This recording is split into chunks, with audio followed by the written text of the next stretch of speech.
کیونکہ اگر ماں باپ کے حقوق ہیں, دوستوں کے حقوق ہیں, تو اللہ کے سب سے زیادہ ہونے چاہیے. تو وہ غیر مسلم جو مسلمان ہوا نا, اس نے بتایا کہ سب سے پہلے تو 5 نمازیں ہیں بھائی. ہم اگر اللہ کو مانیں تو اللہ سے ریلیشن تو ہو. تو یہ اسلام ہے جو ہمیں 5 دفعہ مسجد میں لے کر آتا, اور لاتا کتنے بہترین اسٹائل کے ساتھ ہے. کیسے بہترین انداز کے ساتھ لاتا ہے اسلام. یہ بھی ہو سکتا تھا کہ خام خواہ کی قربانی دلوائی جاتی کہ 5 دفعہ تم نے الٹے لٹکنا ہے تاکہ پتہ چل جائے تمہارا اللہ سے کیا ہے, ریلیشن ہے. تو یہ بھی تو قربانی ہوتی کہ نہیں ہوتی, لوگ دلوا رہے ہوتے ہیں. فوج میں نا, جب ہم جو این سی سی کی ٹریننگ کی ہے نا کالج میں, تو وہ فوجی صوبے دار ہمیں ٹریننگ دیتے تھے. تو وہ یہ ثابت کرنے کے لیے کہ میں آفیسر ہوں, بعض دفعہ خام خواہ میں ڈنڈ پہ لو بیٹھ کے, چلو بھائی. اب فوجیوں میں ہوتا ہے نا تاکہ آفس کے آرڈر کو فالو کرنے کا جذبہ پیدا ہو. اب ڈنڈ پیل رہے ہیں, ہمیں پتا تھا بھائی یہ ڈپس لگانے پڑیں گے آپ کو, ٹھیک ہے نا. وہ کہتا ہے جب کھڑے ہو کر دوبارہ لگاؤ. تو یہ سکھایا جاتا ہے فوجیوں کو قربانی کا جذبہ پیدا کرنے کے لیے. تو اللہ میاں ایسے بھی کر سکتے تھے کہ بس الٹے لٹک جاؤ, ٹھیک ہے نا, 5 ٹائم. قربانی دلوائی ہے لیکن ایسے طریقے سے دلوائی ہے کہ اس میں ہمیں روحانی سکون ملے, اس میں ہمارا اللہ سے ریلیشن قائم ہو, اس میں ہمیں لطف اور مزہ آئے, ہماری دنیا بھی سدھر جائے اس سے. ہمیں حکم دیا سب سے پہلے فجر کی نماز رکھی تاکہ مسلمان صبح دیر سے اٹھنے والی قوم نہ بنے. اللہ میاں یہ بھی کر سکتے تھے کہ پہلی نماز 11 بجے, دوسری نماز شام 3:30 بجے, 4-5 نمازیں ایسے کر دیتے.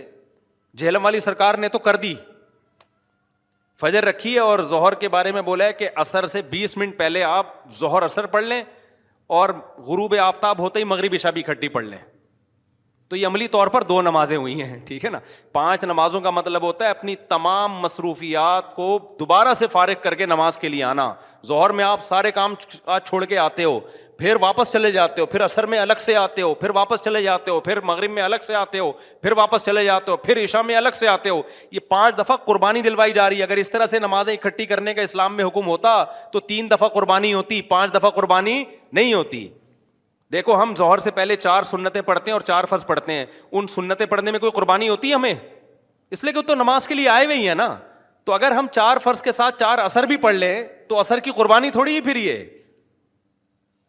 تو 5 نمازوں کا مطلب ہی 5 ٹائم پہ آنا ہے. اس میں شاپنگ واپنگ ہی تو رکاوٹ بنتی ہے, اور آپ نے شاپنگ کے لیے کہہ دیا ہے اہل حدیث. حالانکہ اہل حدیث یہ مانتے نہیں ہے, لیکن یہ اس کی عادت ہے جہلم والی سرکار کی کہ کسی بھی مسلک میں کوئی بھی الٹا فتویٰ دے رہا ہوگا نا تو اس الٹے مولوی کو لا کے ہائی لائٹ کر کے مسلک کو بدنام کرنا.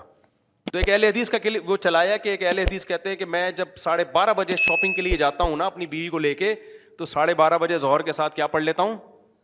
یہ جہلم والی سرکار کا کلپ میں نے خود اپنے کانوں سے سنا ہے کہ 12:30 یا 12 بجے جیسے ہی ظہر کا وقت داخل ہوا تو ظہر کے ساتھ فوراً کیا پڑھ لیتا ہوں, عصر. حالانکہ قرآن میں سورہ نور اللہ کیا کہتے ہیں, رجال لا تلہیہم تجارت ولا بیع عن ذکر اللہ واقام الصلاۃ. مسجدوں میں ایسے لوگ ہوتے ہیں کہ ان کو تجارت اللہ کی یاد اور نماز سے غافل نہیں کرتی. بزنس ہی اللہ کی یاد, اور اللہ فرماتے ہیں مسجدوں میں ہوتے ہیں. پتہ چلتا ہے کہ کہاں آگے پڑھنی ہوتی ہے, جماعت سے بھی اور اپنے ٹائم پہ بھی. اور اسی شاپنگ کو آپ نے ذریعہ بنا لیا 2 نمازیں اکٹھی کرنے کا, اثر گول کر دیا آپ نے. یہ ہے تفقع اور بصیرت, سمجھتے ہو. اور اس نماز کا اجر خراب کیا ہے جس کی سب سے زیادہ تاکید قرآن بیان کر رہا ہے. تو خیر, تو کیسا ریلیشن ہے, جلدی سے بات کو سمیٹ کے میں ختم کرتا ہوں. سب سے پہلے اللہ کیا کہتا ہے, مسلمان اپنے مسلم ہونا ثابت کرنے کے لیے کہ میرا اللہ سے ریلیشن ہے, اللہ نے کہا کہ 5 ٹائم نماز پڑھنی پڑے گی. اور یہ 5 ٹائم نماز کیوں رکھی ہے پتہ ہے آپ کو؟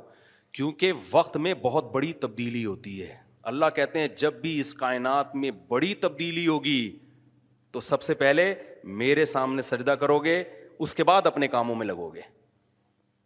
تبھی تو قرآن کہتا ہے اقیم الصلاۃ لدلوک الشمس الی غسق اللیل. نمازوں کو قائم کرو دلوک شمس, سورج ڈھلکنے کے وقت, الی غسق اللیل, اور راتوں کے اندھیروں میں. تو غسق اللیل میں 2 نمازیں آ گئیں, مغرب اور عشاء. یہ دونوں رات کی نمازیں ہیں, لیکن ان دونوں کے اوقات میں بڑا فرق ہوتا ہے. مغرب میں فل اندھیرا نہیں ہوتا لیکن روشنی بھی نہیں ہوتی, بہت زیادہ وقت میں تغیر ہو جاتا ہے. اور غسق جو ہے لیل جب انتہائی درجے کی ہوتی ہے تو وہ عشاء کا وقت جب بالکل کیا ہو جاتا ہے, اندھیرا. آگے اللہ کہتے ہیں وقرآن الفجری, اور پھر فجر کا وقت بالکل ڈفرینٹ ٹائم ہوتا ہے. مغرب کا وقت باقی اوقات سے بالکل مختلف ہے. سورج ڈھل گیا, غروب ہو گیا, لیکن ابھی روشنی ہے, اندھیرا شروع نہیں ہوا. پھر گھپ اندھیرا ہو گیا. یہ کیا ہے؟ یہ بڑا تغیر ہو رہا ہے زمین کے اندر. تغیر سمجھتے ہو؟ تبدیلی, چینجنگ, آسان لفظ استعمال کرنا چاہیے مجھے بھی. بڑی چینجنگ آ رہی ہے ٹائمنگ میں, اور اس سے انسان کے جذبات میں اور احساسات میں بڑا فرق پڑتا ہے. ظہر کا تو فجر کا وقت بالکل ڈفرینٹ ہے, ابھی دن طلوع ہونے والا ہے. پھر سورج ہوتے ہوتے جب ڈھلکتا ہے نا, بالکل بلندی پہ پہنچ کے تیز تپتی ہوئی دھوپ ہوتی ہے, جس کو اللہ دلوک شمس کہہ رہے ہیں. دلوک کہتے ہیں ڈھلکنا. تو سورج کا جو ڈھلکنا ہے نا, بلندی پہ جا کے لڑکنا نیچے, اس کو کیا کہتے ہیں؟ اس میں اللہ نے 2 نمازوں کا ذکر کر دیا, ظہر اور عصر.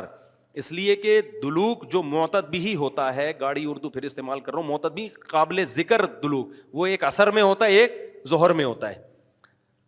میں نے وہ کلپ ریکارڈ کروایا تھا نا عاقب سعید کو کہ 5 نمازیں اپنے ٹائم پر ہیں, اور یہ قرآن کی عیسائی سے ثابت ہے کہ نمازوں کے 5 ٹائم ہیں, 3 ٹائم کی نمازیں قرآن میں نہیں ہیں.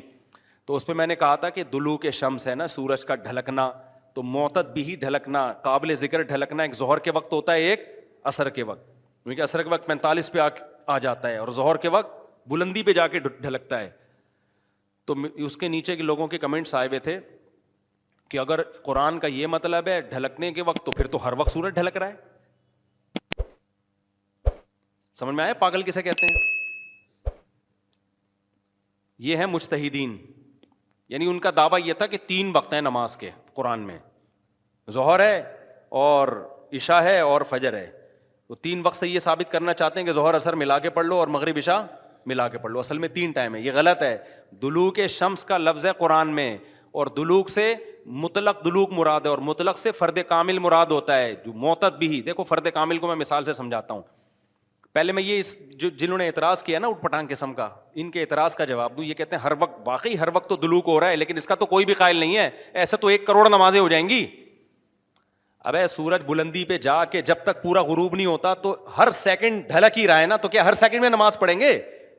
تو ظاہر ہے قرآن وہ بات کرے گا جو انسانوں کے فہم کے مطابق ہوں گی. تو اس سے صاف پتہ چلتا ہے وہ ڈھلکنا مراد ہے جو قابل ذکر ڈھلکنا ہو. تو قابل ذکر ڈھلکنا, جس کو اصطلاح میں کہتے ہیں معتدبی ڈھلکان, وہ جب ہے جب بلندی پہ جا کے پہلی دفعہ ڈھلکنا شروع ہو اور پھر 45 کے زاویے پہ آ جائے. اس سے زیادہ ڈھلکان والی نماز حدیث سے ثابت بھی نہیں ہے. نہیں آئی میرا خیال ہے بات؟ تو مطلق سے فرد کامل مراد ہوتا ہے. اس کو میں مثال سے سمجھاتا ہوں. دیکھو میں آپ سے کہتا ہوں چائے لے کر آؤ, آپ برف ڈال کے ٹھنڈی چائے لے آئے, میں کہوں گا یہ کیا لے آیا؟ آپ کہیں آپ نے بولا تھا گرم چائے لاؤ. میں بولوں گا جب میں نے چائے کا لفظ مطلق بولا ہے, اس کے ساتھ کوئی گرم یا ٹھنڈے کی قید نہیں لگائی, تو اس سے فرد کامل ہی مراد ہوتا ہے. کامل فرد چائے کا کیا ہے؟ کامل درجے کی چائے کیا ہے؟ جو گرم ہوتی ہے, درمیانی درجے کا میٹھا ہوتا ہے اور مناسب سی پتی ہوتی ہے. میں نے آپ سے کہا چائے لے کر آؤ, آپ 6 چمچ زہر بنا کے نا پتیوں کے ڈال کے لے آئے, اور سب میں نے کہا یہ کیا لے کر آیا ہے؟ آپ کہہ رہے ہیں, آپ بول رہے ہیں چائے. میں کہا بھائی تو زہر بنا دی. تو آپ بولو آپ نے یہ تھوڑی کہا تھا نارمل چائے, آپ نے تو چائے بولا تھا, تو چائے میں تو کوئی بھی چائے. سمجھ میں آ رہی ہے بات کہ نہیں آ رہی؟ یہ چیزیں اصول فقہ میں پڑھی جاتی ہیں جو آج کل کے اسکالرز نے نہیں پڑھی, تبھی قرآن و حدیث کا مطلب بھی ان کو سمجھ میں نہیں آتا. تو المطلق اذا اطلق یراد به الفرد الکامل, یہ اصول فقہ کا مسئلہ ہے اور لغت کا بھی مسئلہ ہے. یہ قاعدہ ہے, ضابطہ ہے کہ جب بھی کوئی لفظ علی الاطلاق بغیر کسی قید کے بولا جائے گا تو فرد کامل مراد ہوتا, اکمل نہیں. اکمل کا مطلب بہت اوپر کی زعفران والی چائے, نہ فرد کامل جو ناقص نہ ہو. زعفران والی چائے لے آؤ گے پھر بھی برا لگے گا. آپ بولو گے بھائی مفتی صاحب آپ نے چائے بولا تھا اور کہا تھا کہ فرد کامل مراد ہوتا ہے, تو میں اس میں زعفران ڈال کے لے آیا. اب میں پتہ نہیں زعفران پیوں نہیں پیوں یار, تو کیا کر کے لے آیا؟ میں تو کامل نہیں, میں تو اکمل. تو میں بولوں گا قاعدہ یہ ہے کہ مطلق جب بولا جاتا ہے تو نارمل جو کامل ناقص نہ ہو, اکمل مراد نہیں ہوتا اس سے. سمجھتے ہو؟ تو یہ قاعدے قرآن و سنت پہ بھی جاری ہوتے ہیں, کیونکہ اللہ میاں نے بھی تو کلام کیا ہے نا, نبی نے بھی تو کلام کیا ہے, تو نبی کے کلام میں بھی وہی لغت کے قاعدے چلیں گے جو عام قاعدے ہیں. سمجھتے ہو گے نہیں سمجھتے؟ تو اب دیکھو قرآن کہہ رہا ہے اقیم الصلاۃ لدلوک الشمس، سورج کے ڈھلکنے کے وقت، تو ڈھلکنے سے فرد کامل جو کامل درجے کا ڈھلکنا ہے، تو کامل درجے کا ڈھلکنا ایک جب بالکل بلندی پہ جا کے ڈھلکنا شروع ہوتا ہے، اس کو کہتے ہیں ڈھلکنا، پہلی دفعہ جب ڈھلکنا، اور دوسرا جب 45 کے زاویے پر جو عصر کے قریب کا ٹائم ہے جس میں سورج میں تغیر پیدا ہونا شروع ہو جاتا ہے، تو یہ ڈھلکنا ہے. تو اب جب بھی زمین میں کوئی نیا ٹائم داخل ہوتا ہے نا، تو اللہ کہتے ہیں کیا کرنا ہے؟ سب سے پہلے اللہ کا شکر. تبھی علماء نے اصول فقہ کی کتابوں میں لکھا ہے کہ نمازوں کے جو اوقات ہیں نا، یہی نماز کا سبب ہے. سمجھتے ہو؟ اللہ میاں نے نمازوں کے اوقات کو نماز کا سبب بنا دیا. اب اس بات کو بھی سمجھو، اصل میں نماز کا سبب ہے اللہ کے احسانات. نماز جو ہم پڑھتے ہیں اس کا اصل سبب کیا ہے؟ اللہ کے احسانات. اب اللہ کے احسانات تو 24 گھنٹے ہیں، تو کیا 24 گھنٹے پڑھتے رہیں؟ ظاہر ہے اس میں حرج ہے. تو اللہ میاں نے کیا کیا؟ اللہ میاں نے بولا دیکھو شریعت کا ایک اصول ہے. ابھی کیا تمہیں پورا اصول فقہ بیٹھا کے سمجھاؤں میں، لیکن کیا کریں، سمجھائے بات سمجھ میں آتی نہیں. دیکھو شریعت کا اور کامن سینس کا بھی ایک اصول ہے کہ جب کسی، پہلے میں مشکل اردو میں سمجھاتا ہوں پھر ایکسپلین کروں گا. جب کسی حکم کا مدار کسی حقیقی سبب پہ رکھنا ممکن نہیں ہوتا نا، تو سبب ظاہر پر حکم کا مدار رکھا جاتا ہے. مشکل ہے مجھے پتا ہے، آسان کر کے سمجھا رہا ہوں. دیکھو ہم جو سفر میں 2 رکعتیں پڑھتے ہیں، اس کی اصل وجہ ہے مشقت. کیوں ہم 2 رکعتیں پڑھتے ہیں؟ بھائی ٹینشن ہے سفر میں. اللہ نے نماز کیا کر دی کہ بھائی سفر میں آدمی ایسے راحت میں نہیں ہوتا جیسے گھر میں ہوتا ہے نا. تو اللہ میاں نے کیا حکم دیا کہ بھائی کتنی پڑھنی ہے؟ 2 پڑھنی ہے. تو اصل جو وجہ ہے نا سفر میں 4 کی 2 جو اللہ نے کر دی ہیں، اس لیے کہ سفر میں آدمی اتنی خوشی اور راحت میں نہیں ہوتا بلکہ تھوڑی سی ٹینشن میں ہوتا ہے. لیکن اگر اللہ تعالیٰ یہ کہتے کہ ٹینشن ہی پر حکم کا مدار ہے، تو یہ ٹینشن کم ہونے کے بجائے بڑھ جاتی. وجہ اس کی ہے کہ ہم سوچتے رہتے پتہ نہیں مجھے سفر میں ٹینشن ہو بھی رہی ہے کہ نہیں ہو رہی ہے. بعض دفعہ لوگ سفر میں گھر کی نسبت زیادہ خوش ہوتے ہیں. آپ جا رہے ہو جہاز میں یا ٹرین میں، بڑا مزہ آ رہا ہے، آدمی کو یار اللہ میاں نے تو کہا تھا ٹینشن کی، اب تو ٹینشن نہیں ہو رہی. تو وہمی تو ویسے ہی بڑھ جاتا وہمیوں کا پروگرام نا. وہ تو سارا جو 6 گھنٹے جس کا وضو نہیں ہوتا، وہ یہ کیسے سوچے گا کہ مجھے ٹینشن ہو رہی ہے کہ نہیں ہو رہی. پھر اگر ہو رہی ہے تو کتنے کلو ٹینشن ہو رہی ہے. بعض دفعہ ہو رہی ہے لیکن آدمی کہتا ہے یار اتنی تو مجھے گھر میں بھی ہوتی ہے، یا ہو سکتا ہے نہیں ہوتی ہے. تو اسلام ان بکھیڑوں سے نکال کے اللہ میاں نے کیا کیا؟ بھائی سفر سبب ہے ٹینشن کا، اور ٹینشن سبب ہے نماز کا. تو اصل سبب تو ٹینشن ہے، لیکن اگر ٹینشن پہ میں نے ڈال دیا نا مدار، تو یہ ٹینشن کم نہیں ہوگی، بڑھے گی. لہذا سفر پہ ڈال دیا میں نے. اب سفر ہوگا تو چھوڑ دو، ٹینشن ہے یا نہیں وہ 2 پڑھا کرو. نہیں ہے بات میرا خیال ہے. تو یہ ٹینشن سے بچانے کے لیے اللہ نے کہہ دیا اب سفر میں چاہے انجوائے بھی کر رہا ہوں نا آدمی، تو بھی ہم کتنی پڑھتے ہیں؟ 2 پڑھتے ہیں. اور مقام پہ جتنی مرضی ٹینشن میں ہوں پھر بھی پوری 4 پڑھتے ہیں. تو یہ اصول، اور یہ دنیا میں بھی یہ اصول چلتے ہیں. سمجھتے ہو کہ نہیں سمجھتے؟ تو یہاں بھی اللہ نے کیا کیا؟ اللہ میاں نے فرمایا اصل میں تو تم پہ نماز فرض ہے اس لیے کہ میرے احسانات تم پر بہت ہیں. اب وہ احسانات تو ہر وقت بولو ہوتے رہتے ہیں. اب ہر وقت احسانات ہیں تو اب ہر وقت پڑھتے رہے نماز، وہ تو ناممکن ہے. تو اللہ میاں نے کہا کہ بھائی دیکھو اللہ کے احسانات میں جو تجدد ہوتا ہے نا، جدت آتی ہے، وہ ٹائم کے لحاظ سے آتی ہے. ہماری پوری زندگی کا نظام کس سے چل رہا ہے؟ ٹائم سے چل رہا ہے. تو وقت جیسے ہی تبدیل ہوتا ہے نا، ایک نئی نعمت کا ظہور ہوتا ہے. تو تبدیلی وقت پہ حکم کا مدار رکھ دیا اللہ تعالیٰ نے. ٹائم جیسے جیسے چینج ہوگا تو سمجھ لو کہ اللہ کی نئی نعمت مل رہی ہے تمہیں. تو اس نئی نعمت پہ شکرانے کے لیے تم نے کیا کرنا ہے؟ نماز پڑھنی ہے. تو ٹائم چینج ہوتا ہے. اور تو ٹائم جو ہے نا، اب ٹائم تو 24 گھنٹے میں ہر سیکنڈ میں چینج ہو رہا ہے. تو وہی بات ہے، اللہ نے کہا ہر سیکنڈ میں چینج ہو رہا ہے، لیکن دلوک شمس والا ٹائم اور رات والا ٹائم اور وقرآن الفجر، فجر والا ٹائم، یہ اس میں ٹائم میں بڑا تغیر آتا ہے. تو بڑا تغیر آتا ہے تو نئی نعمت مل رہی ہے. اور لہذا جب نئی نعمت مل رہی ہے، حقیقت میں نہ بھی مل رہی ہو اور حقیقت میں اس سے پہلے بھی مل رہی ہو نہیں، لیکن اب فرض یہ کر لیا گیا ہے کہ جب ٹائم چینج ہوگا تمہیں نئی نعمت ملے گی، اور نئی نعمت ملے گی تم پر لازم ہے کہ اللہ کا شکر ادا کرو آ کے. تو اس لیے علماء نے اس مسئلے کو بڑا اچھا سمجھا، اصول فقہ میں ایکسپلین کیا ہے کہ نمازوں کا جو سبب ہے نا وہ کیا ہے؟ اوقات کی تبدیلی. جیسے 2 رکعتوں کا سبب سفر ہے، حالانکہ اصل میں نہیں ہے، اصل میں تو کچھ اور ہے، لیکن اب اللہ نے کیا بنا دیا سفر کو. تو ایسے ہی نمازوں کے واجب ہونے کا سبب کیا ہے؟ وہ وقت میں بڑی تبدیلی. تو یہ 5 ٹائم اس زمین پر ایسے ہیں جس میں بڑی تبدیلی ہوتی ہے، اور ان بڑی تبدیلیوں سے انسان کو اللہ کی نعمتوں کا احساس ہوتا ہے. اگر یہ ٹائم رک جائے نا تو ہماری زندگیوں کی رنگینیاں ختم.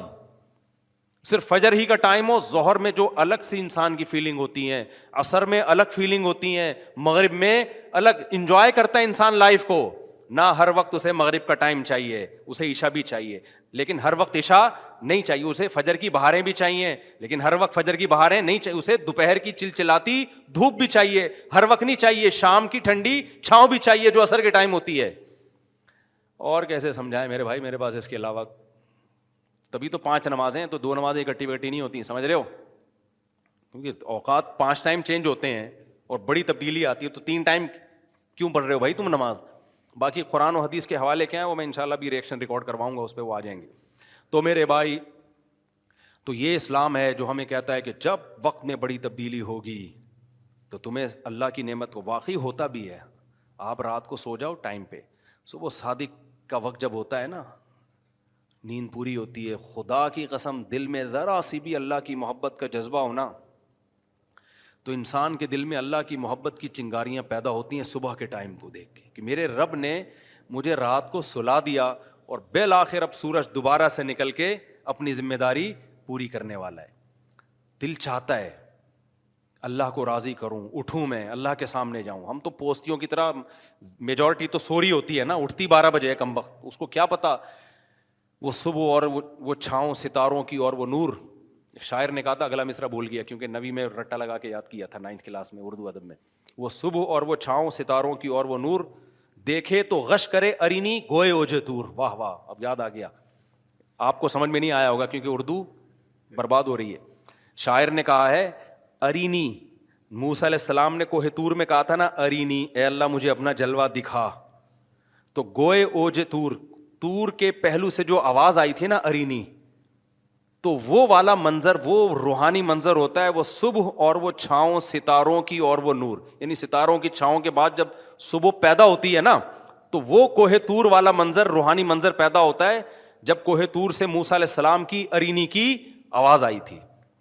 یہ شاعروں کا تخیل ہوتا ہے، کوئی میرے پہ توہین کا فتویٰ نہ لگا دینا بھائی. تو فتوے مارکیٹ میں توہین کے آج کل بہت ہلکے چل رہے ہیں. تو ہم اپنے بیان کی طرف چلتے ہیں. تو یہ 5 نمازیں اللہ نے کیا کر دی میرے بھائی؟ بولو. اصل تو عبادت اسلام میں ہے ہی نماز. اصل کیا ہے؟ 5 ٹائم دن میں. تبھی علماء کہتے ہیں معافی نہیں ہوتی ہے کبھی، موت تک چلتی رہتی ہے، کیونکہ ٹائم آتا رہتا ہے نا. ٹائم آئے گا تو نماز لازم ہوتی رہے گی، یا تو ٹائم روک لو. ہم جب گئے تھے وہاں ناروے میں تھے نا، تو بہت لمبی رات تھی، تو وہاں ٹائم رکا ہوا تھا رات کا. تو مغرب اور عشاء اور فجر میں ٹھیک ٹھاک فاصلہ ہوتا تھا. فجر 8:45 بجے ہو رہی تھی صبح، اور عشاء میرا خیال ہے 4:30-5 بجے. تو چونکہ ٹائم رکا ہوا تھا نا، مغرب کے بعد عشاء کا وقت، فجر کا وقت آ ہی نہیں رہا، عشاء کے بعد فجر کا وقت آ ہی نہیں رہا، تو ٹائم رک گیا، تو نماز بھی کیا ہو گئی؟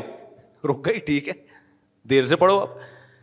تو کیونکہ ٹائم چینج ہوگا تو حکم اللہ کا نماز کا آپ کی طرف متوجہ. ہاں، جن علاقوں میں 6 مہینے 3 مہینے سورج نکلتا ہی نہیں ہے، وہاں پھر حدیث میں آتا ہے کہ اس میں پھر حدیث میں کچھ اور ہے. وہ پھر ابھی مسئلہ بیان کروں گا تو بات لمبی ہو جائے گی. یہ ان جگہوں کی بات ہے جہاں دلوک شمس ہو رہا ہے، سورج نکلتا ہے اور 24 گھنٹے کے اندر غروب ہو جاتا ہے، تو وہاں پھر نمازیں کس طرح ہی پڑھی جائیں گی؟